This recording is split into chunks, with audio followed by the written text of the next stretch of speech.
The Lord be with you. And with your spirit. A reading from the Holy Gospel according to Mark. Glory to you, Lord. The disciples were on the way, going up to Jerusalem, and Jesus went ahead of them. They were amazed, and those who followed were afraid.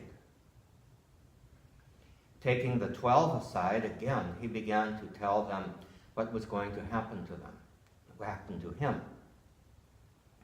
Behold, we are going up to Jerusalem, and the Son of Man will be handed over to the chief priests and the scribes, and they will condemn him to death and hand him over to the Gentiles, who will mock him, spit upon him, scourge him, and put him to death. But after 3 days he will rise.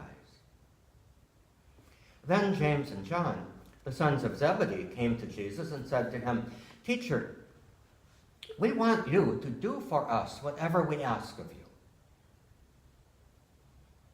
He replied, "What do you wish me to do for you?" They answered him, grant that in your glory we may sit one at your right and the other at your left." And Jesus said to them, "You do not know what you are asking. Can you drink the chalice that I drink, or be baptized with the baptism with which I am baptized?" They said to him, "We can." And Jesus said, "The chalice that I drink, you will drink.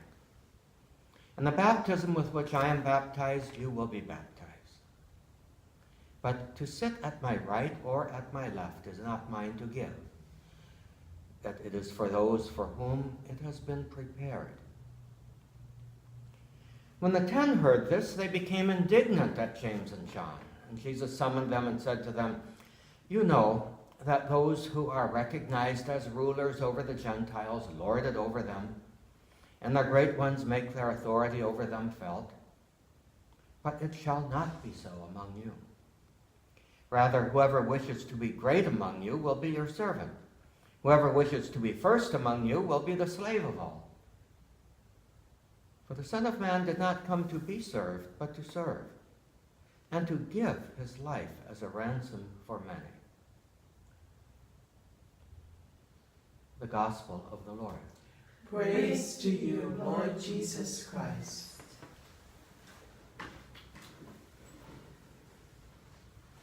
One of the things that strikes me as all of the 4 Gospels have in common is that on this final journey to Jerusalem, the disciples were scared out of their wits. They could see that danger was lurking.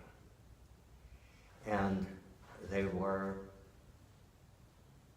sometimes that gave rise to braggadocio, sometimes that gave rise to questioning, sometimes that gave rise to denial. In fact, denial is behind all of this. And it's interesting that that denial is really, I think, a function of fear.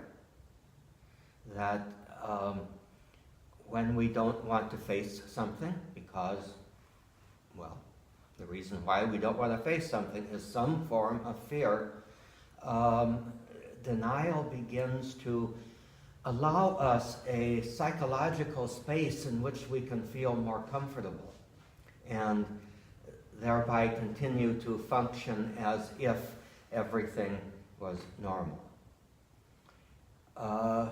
Jesus doesn't allow his disciples to shrink from that fear. He gives the prediction, the 3rd prediction of his passion, which we hear here. And I don't think, or at least I'm coming now, not to think so much that James and John were oblivious to it, but that they were in a state of denial. And so, they sort of wanted to say anything but, let's distract him, let's see what, let's test this whole thing from our state of denial. And so they go through their request. And Jesus just brings them back to reality. You know, what's going to happen to me is going to happen to you. Understand that. Get used to it. And embrace it.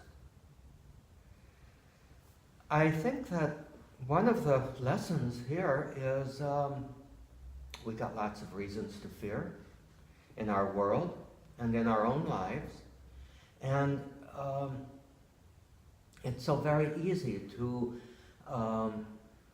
lose ourselves in some form of denial. It's also, especially in people who are in the communications business, it's so easy to criticize others for that denial and wonder if, what am I running away from in my own life?